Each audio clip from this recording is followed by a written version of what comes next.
مولانا فضل الرحمان کا بڑا دھماکہ، نواز کو سائیڈ لائن کس نے کیا؟ سیاسی گروہوں نے نون لیگ کو جکڑ لیا، صدر وزیر اعظم پیپلز پارٹی کا۔ ناظرین، پاکستان کے سیاسی میدان میں بڑا دھماکہ ہو گیا۔ نون لیگ ایک بار پھر سے سیاسی یتیم ہوگی۔ نہ ڈیزل کا ساتھ رہا، نہ مفاہمت کے بادشاہ کا ہاتھ سر پر رہا۔ نواز شریف کو واپس لندن جانے کی پڑ گئی۔ چھوٹے میاں بھی وزیر اعظم کی دوڑ میں شامل ہونے سے کترانے لگے۔ ظالموں، عمران خان آ رہا ہے، کپتان کے کھلاڑیوں نے فلک شگاف صدا لگا دی۔ نون لیگ اب نہ حکومت بنا سکے گی، نہ ہی اپنی سیاست بچا سکے گی۔ طاقتوروں نے بھی عمران خان کی رضامندی کو اپنی رضا بنا لیا۔ پی ڈی ایم 2 بنانے والوں کی ساری محنت بیکار ہو گئی۔ مولانا فضل الرحمان نے اپنے سارے پتے کھول دیے، نون لیگ پھر خالی ہاتھ رہ گئی۔ لیکن کیا مولانا فضل الرحمان پی ٹی آئی سے کچھ اچھا چاہتے ہیں؟ مولانا صاحب نے نون لیگ کا ساتھ کیوں نہیں دیا؟ نواز شریف کے ساتھ ہاتھ کس نے کیا؟ الیکشن کمیشن نے کہاں ٹھپے لگائے؟ کس منصوبے کے تحت پی ٹی آئی نے اپنی ہار کو فتح میں بدلا ہے؟ کیا موجودہ سیاسی حالات میں صدر اور وزیر اعظم پیپلز پارٹی سے ہوگا؟ ان تمام اہم ترین خبروں کو اسی ویڈیو میں آگے چل کر 1 by 1 ڈسکس کیا جائے گا۔ ناظرین، کہا جاتا ہے کہ جب کسی بات یا کسی کام سے بھاگا جائے تو وہ کام بھی اتنا ہی اس کا پیچھا کرتا ہے، وہ بات بھی اسی شدت سے پوری ہو جاتی ہے، جیسے نون لیگ اور کچھ باقی سیاسی جماعتوں کے ساتھ ہوا۔ 13 جماعتوں نے اتحاد بنا کر گزشتہ 2 سالوں سے پاکستان کا جو حال بگاڑا ہے، اس کے لیے ہمارے ملک کو کسی دشمن کی ضرورت نہیں۔ اور یہ بات بھی سب جانتے ہیں کہ جب عمران خان کو ان کے موقف سے ہٹانے کی کوشش کی، پی ڈی ایم سمیت تمام طاقتور حلقوں کی پکڑ ہوئی ہے۔ کبھی وہ پکڑ عوامی سطح پر ہوتی ہے تو کبھی عالمی سطح پر۔ آج کی یہ ویڈیو بھی کچھ اسی نوعیت کی اطلاعات پر مشتمل ہے۔ خبر دینے والوں نے کیا کمال کی خبر دی ہے کہ ایک بار پھر کپتان کا بیانیہ جیت گیا ہے۔ نئے انتخابات میں دھاندلی کرنے والے عوام کے سامنے بے نقاب ہو گئے ہیں، اور جو نئے انتخابات میں فتح حاصل نہیں کر سکے، انہوں نے رونا پیٹنا ڈال دیا ہے۔ جیسے مولانا فضل الرحمان نے نئے انتخابات اور ان کے نتائج کو ہی مسترد کر دیا ہے، جبکہ جلتی پر تیل کا کام اب آصف علی زرداری صاحب کر رہے ہیں۔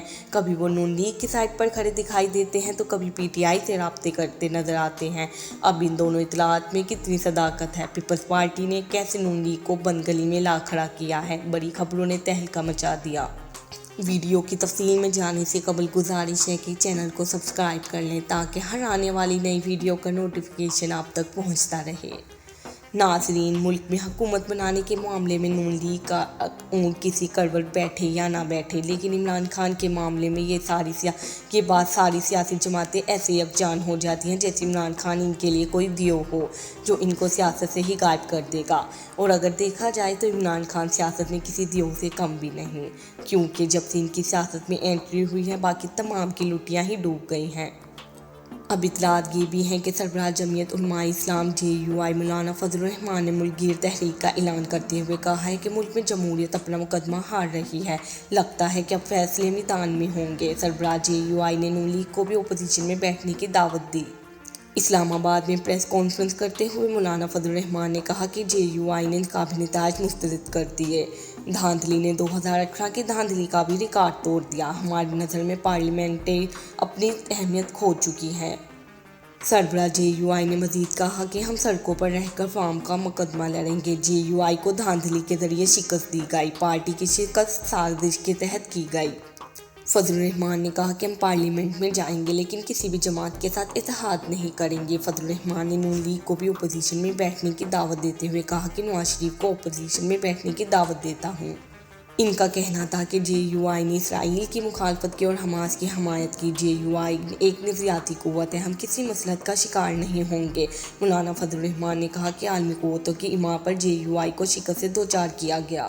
مولانا فضل الرحمان نے اسٹیبلشمنٹ پر تنقید کرتے ہوئے کہا کہ اگر اسٹیبلشمنٹ سمجھتی ہے کہ الیکشن شفاف ہوئے تو پھر 9 مئی کا بیانیہ دفن ہو چکا ہے۔ انہوں نے کہا کہ اسٹیبلشمنٹ سمجھتی ہے الیکشن درست ہیں تو قوم نے غداروں کو ووٹ دیا ہے۔ امیر جمعیت علماء اسلام نے مزید کہا کہ الیکشن کمیشن ہمارے لوگوں کی درخواستوں کی سماعت نہیں کر رہا۔ الیکشن کمیشن کا کردار روز ازل سے مشکوک رہا ہے، اپنے مقاصد کے حصول کے لیے ملک میں تحریک چلائیں گے۔ 22 فروری کو اسلام آباد جنرل کونسل، 25 فروری بلوچستان میں صوبائی جنرل کونسل، 27 کو خیبر پختونخوا پشاور، 3 مارچ کو کراچی میں جنرل کونسل اور 5 مارچ کو لاہور میں جنرل کونسل کا اجلاس ہوگا۔